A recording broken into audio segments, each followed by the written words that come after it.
جس طرح جیتی اور جس طرح عوام جڑتی ہوئی نظر، انہوں نے تعریف کی اور برملا تعریف خود بھی انہوں نے کی ہے۔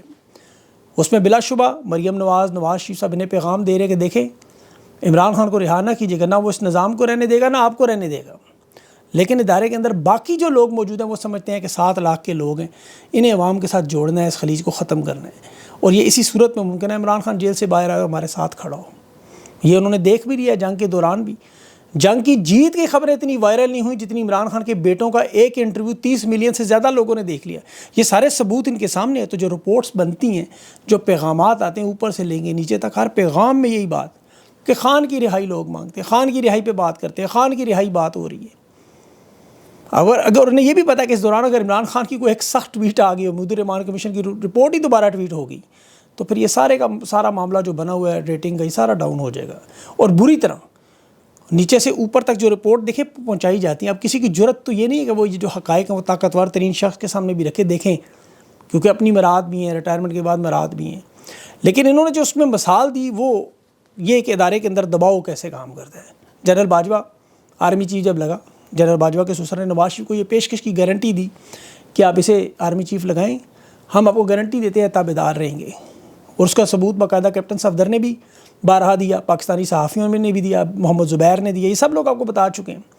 اور آپ کو یاد ہوگا جب جنرل باجوہ کو آرمی چیف لگایا گیا تو اس وقت 2016 کی ڈان لیکس کی رپورٹ آ چکی تھی، حساس میٹنگ کی جو میڈیا میں رپورٹس تھیں، جس کے بعد پرویز رشید کو بھی ہٹایا گیا تھا۔ اس وقت army chief general Raheel Sharif retire ہوا، تو اس وقت نواز شریف کا مطالبہ تھا ڈان لیکس کی انکوائری ختم کریں۔ جنرل باجوہ نے چارج سنبھالا، ڈان لیکس انکوائری رپورٹ کو، حکومتی کارروائی کو مسترد کیا تھا۔ آفیشیل ٹویٹر اکاؤنٹ سے باقاعدہ ٹویٹ ہوئی تھی کہ نوٹیفیکیشن ریجیکٹڈ، بعد میں وہ ٹویٹ ادارے کے دباؤ پر ڈیلیٹ ہو گئی۔ لیکن آپ دیکھیں کہ ڈان لیکس میں سے نواز شریف کو بچایا گیا، پھر پاناما اسکینڈل میں نواز شریف کو ادارے کے دباؤ پر نائل کیا گیا، حالانکہ جنرل باجوہ نے گارنٹی دی ہوئی تھی کہ آرمی چیف بنائے سب ٹھیک ہو، لیکن دباؤ اتنا تھا کہ جنرل باجوہ دباؤ برداشت نہیں کر سکا اور نواز شریف کو ہٹانا پڑا۔ اس کے بعد پھر جنرل باجوہ نے یہ پیغامات بھیجنے شروع کیے کہ 3 مہینے کے بعد عمران خان کی حکومت، جب آپ کو یاد ہوگا گیلانی نون لیگ سے ملاقاتیں، خواجہ آصف سے، خاقان عباسی سے، ان سب لوگوں سے پیغامات بھیجے، شہباز شریف کو باقاعدہ آخری فلائٹ سے کورونا سے پہلے بلوایا، کیا ہے وزارت عظمیٰ سنبھال لے کہ وہ کورونا بیچ میں آ گیا، پھر جا کے 2022 میں موقع ملا کہ جو وعدے جنرل باجوہ نے کی وہ پورے کیے، اور اس دوران جنرل باجوہ ایکسٹینشن بھی لے گئے۔ لیکن اصل معاملہ اس میں کیا تھا، ادارے کی طرف سے جو دباؤ تھا وہ جنرل باجوہ بھی برداشت نہیں کر رہا، لیکن چیف اس نے بنایا نواز شریف نے۔ اب ایک دفعہ پھر اس خلیج کو ختم کرنے، 7 لاکھ کی فوج کو عوام کے ساتھ جوڑنے کا معاملہ ہے، اور اسٹیبلشمنٹ کو یہ نظر آ رہا ہے کہ ہندوستان کے ساتھ جو معاملہ ہے وہ لمبا ہوگا۔ یہ جو حالیہ آپ کو جنگ نظر آئی جس میں میزائل ڈرون حملے اور شہادتیں ہوئیں، یہ تو بڑا اہم معاملہ، لیکن سندھ طاس معاہدہ توڑ کے ہندوستان نے ایٹم بم سے بڑا حملہ کیا ہو۔ یہ پانی کی جو تقسیم ہے چناب، جہلم اور سندھ، یہ 65 سال کے بعد ہوئی ہے، اور نون لیگ کے لوگ تو کہہ رہے ہیں نلکوں میں پانی آ رہا ہے، بھارت نے پانی نہیں روکا، لیکن آپ پنجاب کے کسی کسان کو روک کر پوچھیں کہ نہر سے پانی کیسے چوری ہوتا ہے، وہ آپ کو بتائے گا شگاف ڈالا جاتا ہے، پانی کے دباؤ کو کس طرح بدلا جاتا ہے۔ یہ کبوتر کی طرح، جس طرح وہ بلی کو دیکھ کے آنکھیں بند کر کے اپنے آپ کو محفوظ سمجھتا ہے، اس طرح یہ نون لیگ کے لوگ تو آپ کو بتا رہے ہیں، لیکن اسٹیبلشمنٹ کو اس بات کا پتہ ہے، بڑی اچھی طرح پتہ ہے کہ بھارت نے کیا کر دیا ہے۔ کشن گنگا ڈیم اور بغلیار ڈیم پر جو بنا کے چناب کی نہروں کو 20-20 میٹر اضافہ کر دیا ہے، رمبیر نہر ہے، یہ اتنی بڑی لڑائی ہے۔ یہ ڈونلڈ ٹرمپ نے جو اپنے انٹرویو میں بات کی، ماضی میں مائک پومپیو نے ریٹائرمنٹ کے بعد کتاب لکھی تھی کہ دونوں ملک جنگ کے قریب آ گئے تھے، بالاکوٹ کے وقت میں نے روکا۔ ٹرمپ تو اپنے انٹرویو میں صاف صاف 2 ٹوک کہہ رہا ہے کہ دونوں ایٹمی جنگ کے قریب پہنچ چکے تھے، میں نے روکا، لیکن روکا کیسے ہے؟ سندھ طاس کا معاہدہ تو ادھر ہی ہے۔ اور یہ بھی یاد رکھیں کہ نریندرا مودی شدید دباؤ میں ہے، اس دباؤ کے نتیجے میں وہ بڑا ایڈونچر ضرور کرے گا، یہ ہوگا، آج نہیں کل، یہ دیکھ لیجیے گا آپ کے سامنے۔ اور پھر یہ روزانہ کی بنیاد پر جو پاکستان کے مسائل ہیں، مہنگائی، بے روزگاری، کبھی 4 ارب ڈالر گندم شارٹ ہو جاتی ہے، کبھی ینگ ڈاکٹر نکل آتے ہیں، کبھی کسان نکلتے ہوئے نظر آتے ہیں۔ وقتی طور پہ تو آپ طاقت سے ان کو دبا سکتے ہیں، لیکن جب تک سیاسی عدم استحکام نہ ختم ہو، معاشی استحکام نہیں آ سکتے، سب کو پتہ ہے۔ اور وہ کیسے آئے گا، ترقی کیسے ممکن ہوگی؟ زبردستی آپ نمبروں میں ہیر پھیر کر کے اقتدار کو تو بڑھا سکتے ہیں، لیکن پھر یہ جو خلیج حائل ہے اسے کم نہیں کر سکتے۔ اس نظام کے بینیفیشری نواز شریف، مریم نواز، 2 لوگ بڑے اہم ہیں۔ انہیں پتہ ہے عوام میں کوئی مقبولیت نہیں ہے، کبھی کوئی الیکشن نہیں جیت سکتے، اور یہ آرمی چیف کو پیغام بھی دیتے، رکھ کے تن کے رکھیں جی، حالات کے باوجود، ان حالات کے باوجود بھی اگر کوئی مثبت پیش رفت ہوتی ہے، رہائی نظر آتی ہے، بہرحال 2 ہفتوں میں ہو، خان کے کیسز عدالتوں میں آپ کو انصاف ہوتا ہے، تو پھر تو ہم کہہ سکتے ہیں سب کچھ ہو گیا، دباؤ قبول ہو گیا۔ لیکن اگر نہیں ہوا تو پھر عوام کی عدالت تو ہر وقت موجود ہے۔ تحریک انصاف کی تو دیکھیں 3 خواتین ہیں، ڈاکٹر یاسمین راشدہ، بشریٰ بی بی اور صنم جاوید، انہیں رہا نہیں کیا جاتا تو سب کچھ ٹرک کی بتی ہے۔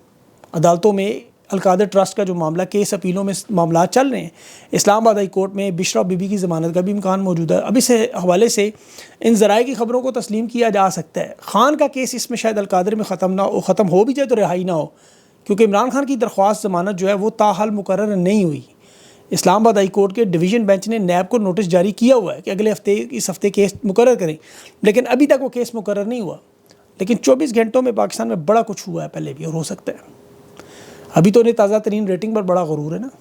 دیکھیں نواز شریف کو جب لائے تھے نا واپس 2023 میں مینار پاکستان کا جلسہ، پورے پاکستان کی مشینری انہوں نے استعمال کر دی۔ کتنی ریٹنگ بڑھائی، بلاول مریم کی کتنی ریٹنگ بڑھ چکی ہے۔ سارے کا سارا زبردستی الیکشن چھین کے 17 نشستوں 170 میں کروایا، تو ریٹنگ ایسی ہی ہے۔ ان تلوں میں تیل نہیں ہے، لیکن یہ معاملہ سامنے آ جائے گا۔ علیمہ خان، عظمیٰ خان، نورین خان کی جو تحریک انصاف کے اجلاس میں شرکت ہوئی، عمران خان کی رہائی کے لیے سب ایک پیج پر آ چکے ہیں، اور اس میں گنڈا پور بھی موجود تھے۔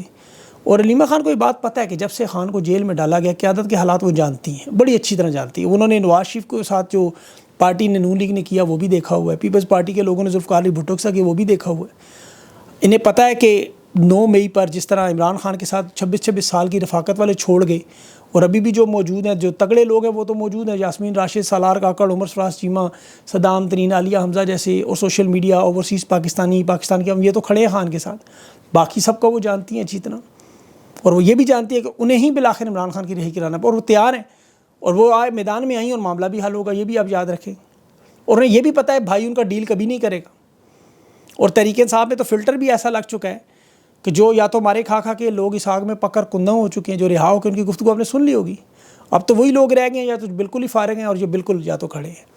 اور اب اس میں کمپرومائز لوگوں میں سے بھی دیکھیں جن کا عوام نے محاسبہ کر کر کے زندگی عذاب کی ہوئی ہے۔ یہ میں آپ کو بڑی خبر دے رہا ہوں کہ یہ جو آپ ٹویٹس، پوسٹ اور ویڈیوز کرتے ہیں، ان کی نیندیں اڑی ہوئی ہیں۔ یہ لوگ خاموشی سے نہیں بیٹھے ہوئے ہیں۔ اگر صنم جاوید جیل میں اذیت کاٹ رہی ہے تو جو لوگ باہر بیٹھے ہوئے ہیں یہ بھی خوشی سے ایک دن نہیں گزار رہے۔ ان کی اب آف دا ریکارڈ گفتگو سنیں تو آپ کو اندازہ ہوگا یہ کتنے سخت دباؤ میں گزر رہے ہیں۔ ان کے گھر والے بتا رہے ہیں۔